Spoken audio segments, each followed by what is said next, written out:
नमस्कार, स्वागत है आपका एएनबी न्यूज में। आप देख रहे हैं बड़ी खबरें और मैं हूं आपके साथ सदफ फातिमा। बुलेटिन की शुरुआत करेंगे। जम्मू कश्मीर के पहलगाम में 26 हिंदुओं के नृशंस नरसंहार के बाद भारत और पाकिस्तान के बीच तनाव चरम पर पहुंच गया है।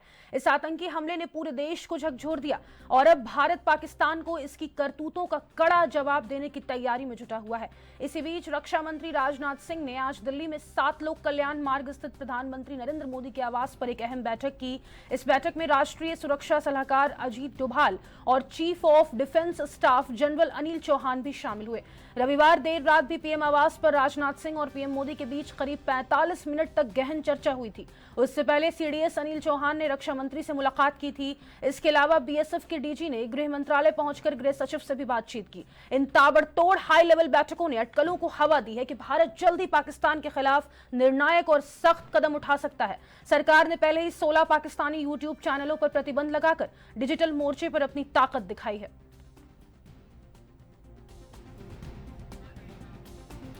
जम्मू कश्मीर के पहलगाम में हुए 26 हिंदुओं की हत्या के बाद भारत और पाकिस्तान के बीच तनाव अब चरम पर पहुंच गया है। आपको बता दें, लगातार हाई लेवल बैठकों का दौर जारी है।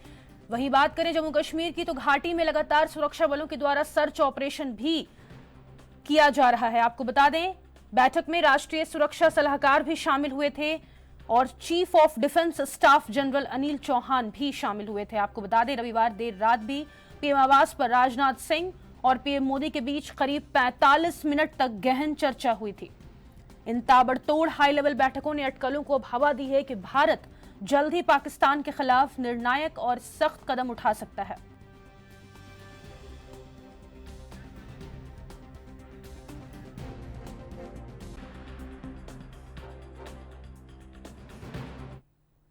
और ज्यादा जानकारी के साथ दिल्ली से संवाददाता राजीव तिवारी का रुख कर लेंगे।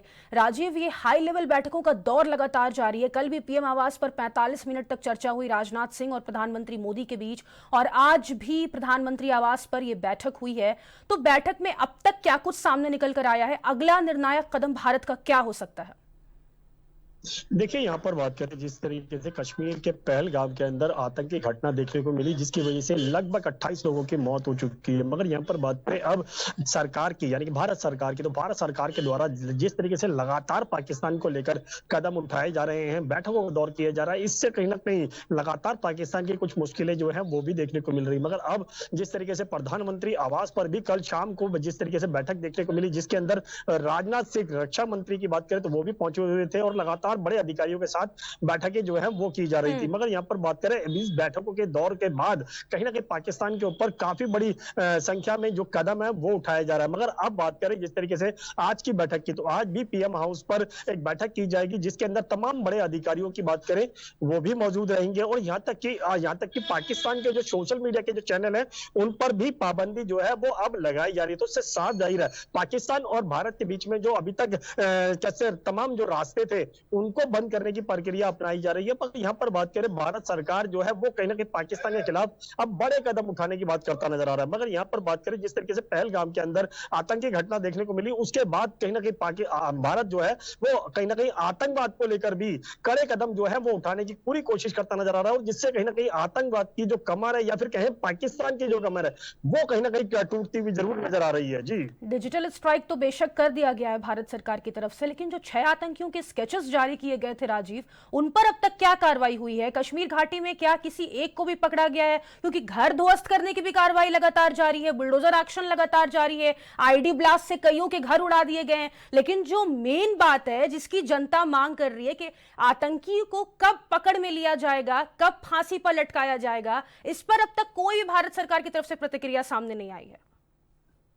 देखिए, यहाँ पर बात करें जिस तरीके से कहते पहलगाम के अंदर आतंकी घटना देखने को मिली, जिसके बाद कहीं ना कहीं सियासत भी गर्माती नजर आई और आम जनता का गुस्सा भी कहीं ना कहीं सामने आता हुआ नजर आया। मगर यहाँ पर बात करें भारत सरकार की, तो भारत सरकार के द्वारा जहां तक कि जो आतंकी लोग हैं उनके ऊपर किस तरीके से शिकंजा जो है कसा जाएगा। मगर यहाँ पर बात करें उनके परिवारों के उनके घर के ऊपर जरूर कार्रवाई जो है वो की गई है सेना के द्वारा। मगर यहाँ पर बात करें केंद्र सरकार की, तो केंद्र सरकार अब आने वाले दिनों के अंदर और ज्यादा सख्ती जो है आतंकवाद को लेकर जरूर उठाती हुई नजर आएगी। तमाम रास्ते जो है या फिर कहें तमाम बातचीत के जो माध्यम है पाकिस्तान और भारत के बीच में, उनको जरूर बंद कर दिया गया है। मगर अब आने वाले दिनों के अंदर क्या आतंक को लेकर भारत सरकार और कितने कदम उठा पाएगी, ये भी एक सवाल बना हुआ है। क्योंकि आम जनता जो है वो लगातार यही कहती नजर आ रही है कि केंद्र सरकार जो है वो कहीं ना कहीं आतंकवाद को लेकर या फिर आतंकवाद को बिल्कुल तरीके से खत्म करने को लेकर कदम उठाए, और वो भी सख्त कदम उठाए जाए। मगर अब जिस तरीके से सरकार की बात करें तो सरकार की तरफ से अभी तक ऐसा कोई बड़ा कदम जो है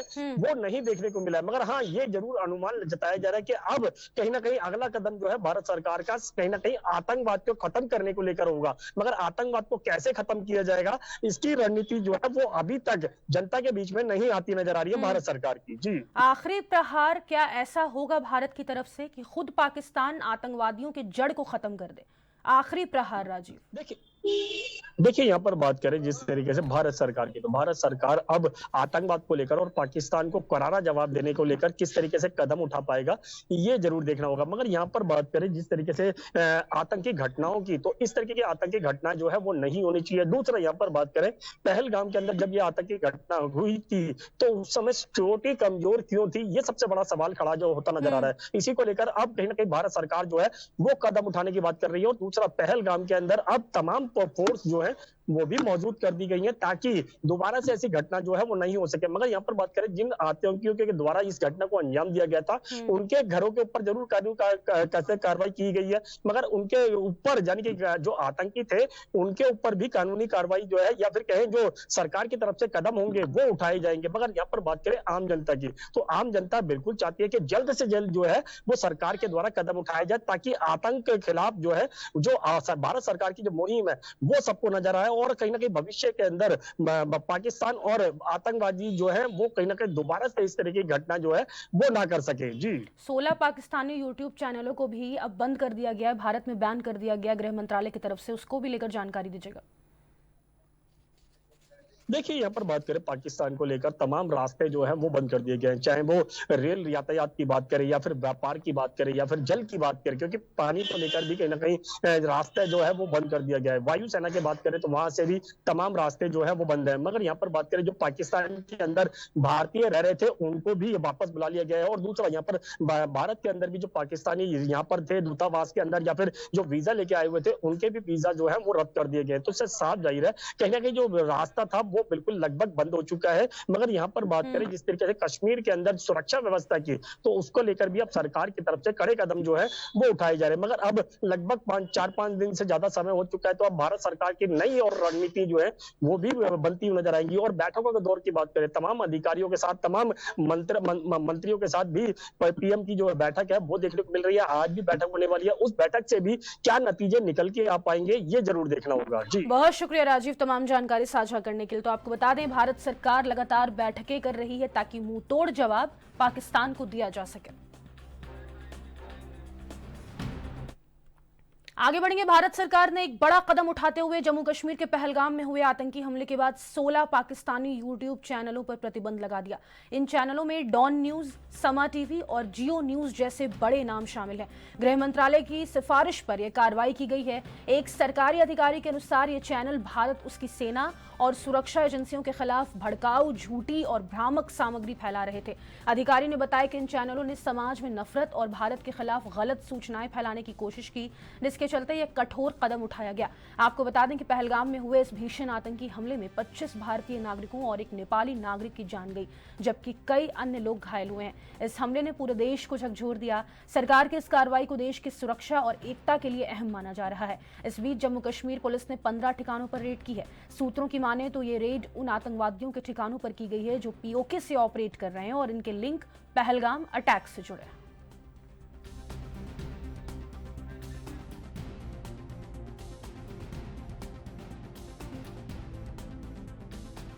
तो भारत सरकार की तरफ से 16 यूट्यूब चैनल्स को, पाकिस्तानी यूट्यूब चैनल्स को बंद कर दिया गया है। आपको बता दें उन पर आरोप है कि लगातार भारत के खिलाफ झूठी और भ्रामक सूचनाएं फैलाई जा रही थी।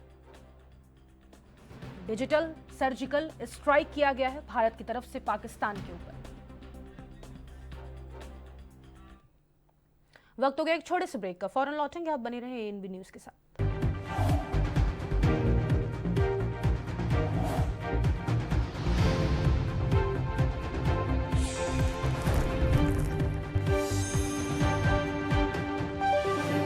ब्रेक के बाद एक बार फिर से आप सभी का स्वागत है। आगे बढ़ेंगे। भगवान केदारनाथ की पवित्र चारधाम यात्रा का शुभारंभ हो चुका है। रविवार 27 अप्रैल को भगवान केदारनाथ के शीतकालीन गद्य स्थल ओंकारेश्वर मंदिर में क्षेत्र रक्षक भूकुंड भैरव के पूजन के साथ 11वें ज्योतिर्लिंग की यात्रा का विधिवत आगाज हुआ। भक्तों के सहयोग से मंदिर समिति ने ओंकारेश्वर मंदिर को 8 क्विंटल रंग बिरंगे फूलों से भव्य रूप से सजाया। चारधाम यात्रा 30 अप्रैल से यमुनोत्री और गंगोत्री धाम के कपाट खुलने के साथ शुरू होगी, जबकि 2 मई को केदारनाथ धाम के कपाट भक्तों के लिए खोले जाएंगे।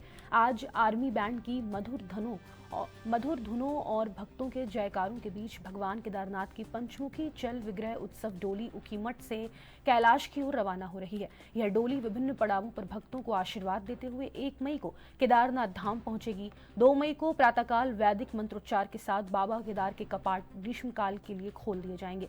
सैकड़ों तीर्थयात्री इस पवित्र पदयात्रा में शामिल होने के लिए ऊखीमठ पहुंच चुके हैं। मंदिर समिति को 18 सदस्यीय दल 1 मई तक केदारनाथ धाम में सभी व्यवस्थाओं को चाक चौबंद करने में जुटा हुआ है।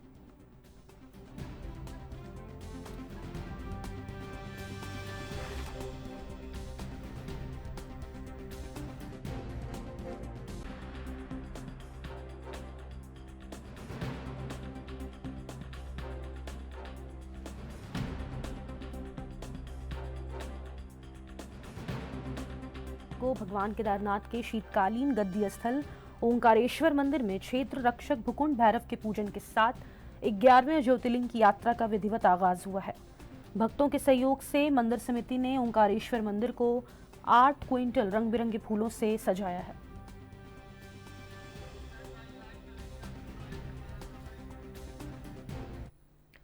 ज्यादा जानकारी के साथ उत्तराखंड से संवाददाता अभिनव नायक का रुख कर लेंगे। अभिनव, चारधाम यात्रा की शुरुआत अब हो चुकी है। जिस तरीके से ज्योतिर्लिंग की यात्रा निकाली जा रही है, उसको लेकर क्या तैयारियां और कितना भव्य देख पा रहे हैं आप वहां पे? बिल्कुल फातिमा, अगर बात करें तो उत्तराखंड में 30 अप्रैल से जो है चारधाम यात्रा की शुरुआत होने जा रही है। वहीं इसको लेकर लगातार जो मुख्यमंत्री हैं उत्तराखंड के पुष्कर सिंह धामी, वो लगातार बैठकें कर रहे हैं और एक के बाद एक जो है अधिकारियों से फीडबैक भी ले रहे हैं। अब कहीं ना कहीं मान के चल सकते हैं, क्योंकि चारधाम यात्रा में 2 ही दिन शुरू होने के लिए बचे हैं, तो ऐसे में जो है जितने भी अधिकारी हैं उनको फील्ड में उतारा गया है और तमाम तरह की व्यवस्थाएं जो है बनाई जा रही हैं। वहीं अगर बात करें तो जो 30 अप्रैल है, 30 अप्रैल को जो है गंगोत्री और यमुनोत्री के कपाट खुलने हैं। वहां पर जो है कैबिनेट मंत्री मौजूद रहेंगे। इसके अलावा 2 मई को जो है केदारनाथ के कपाट खुलने हैं, वहां पर खुद मुख्यमंत्री पुष्कर सिंह धामी मौजूद रहेंगे और उनके अलावा कैबिनेट मंत्री भी मौजूद रहेंगे। इसके अलावा अगर बात करें तो 4 मई को बद्रीनाथ के जो है कपाट खुलने हैं, उसी को लेकर वहां पर मंत्री भी मौजूद रहेंगे और तमाम तरह की तैयारियां चल रही हैं, क्योंकि उत्तराखंड में चारधाम यात्रा यहाँ की लाइफलाइन है और उसी को लेकर अब तरह तरह की जो है व्यवस्थाएं बनाने के निर्देश भी अधिकारियों को दिए हैं और मुख्यमंत्री खुद अधिकारियों से फीडबैक भी ले रहे हैं। वीडियो कॉन्फ्रेंसिंग के माध्यम से जितने भी अधिकारी हैं उनको जो है जोनल प्लान के तहत जोड़ा गया है और जितने भी जो रुके हुए काम थे उनको भी जल्द से जल्द पूरा करने के निर्देश जो है मुख्यमंत्री ने दिए थे, क्योंकि 30 अप्रैल अब जो है जल्द ही आने वाली है और यात्रा जो है शुरू होने वाली है। जी फातिमा, कौन कौन सी ऐसी तैयारियां अभिनव जिनको अब अंतिम रूप दिया जा रहा है? बिल्कुल, बात करें तो जितने भी धार्मिक स्थल हैं या फिर जितने भी धाम हैं उनको जो है फूलों से सजाया जा रहा है और जिस तरह से जो विधि विधान से जो पूजा होती है, अब वो पूजा भी जो है वहां पर कराई जा रही है और तमाम तरह की व्यवस्थाएं बनाई जा रही हैं। जितने भी पंडित हैं वो वहां पर पूजा करा रहे हैं और पूजा के साथ साथ जितने भी अनुष्ठान कार्य हैं या फिर मंदिरों की साज सज्जा है, जितने भी जो श्रद्धालु आएंगे उनके आवागमन के लिए भी जो तैयारियां हो रही है, उसी में जो है लगातार अब जो स्थिति है वो कहीं ना कहीं अच्छी बनती दिख रही है और तमाम तरह की जो व्यवस्थाएं हैं वो सरकार लगातार करती दिखाई दे रही है। और अब चारधाम यात्रा 30 अप्रैल से जो है उत्तराखंड में शुरू भी हो रही है, तो ऐसे में जो श्रद्धालु उत्तराखंड में आएंगे उनका भी कहीं ना कहीं अब जो है उत्साह और ज्यादा बनता दिखाई दे रहा है और प्रदेश सरकार हो या फिर राज्य के अधिकारी हो, तमाम तरह की व्यवस्थाएं उन्होंने वहां पर बनाई है। बहुत शुक्रिया अभिनव तमाम जानकारी साझा करने के लिए। तो आपको बता दें चारधाम यात्रा की अब शुरुआत हो चुकी है। वक्त हो गया एक छोटे से ब्रेक का, फौरन लौटेंगे, आप बने रहें एएनबी न्यूज के साथ।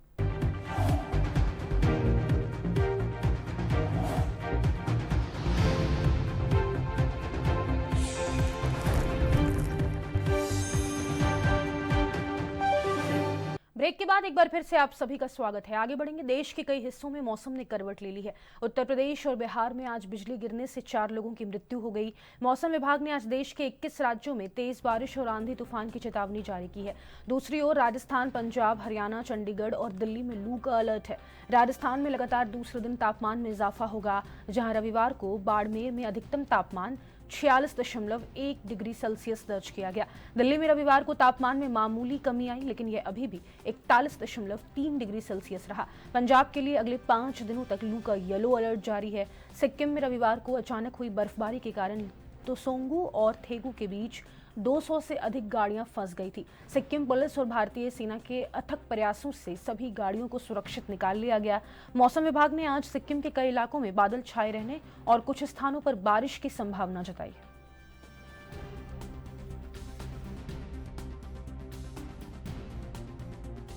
तो देश के कई हिस्सों में मौसम ने करवट ले ली है। आपको बता दें, उत्तर प्रदेश और बिहार में बिजली गिरने से 4 लोगों की मौत हो गई। वहीं बात करें राजधानी दिल्ली की, तो तापमान में वहां मामूली कमी आई है, लेकिन अभी भी 41.3 डिग्री सेल्सियस रहा है।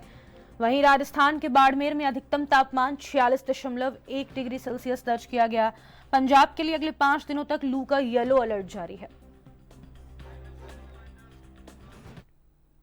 तो फिलहाल के लिए बड़ी खबरों में बस इतना ही। मुझे दीजिए इजाजत। नमस्कार।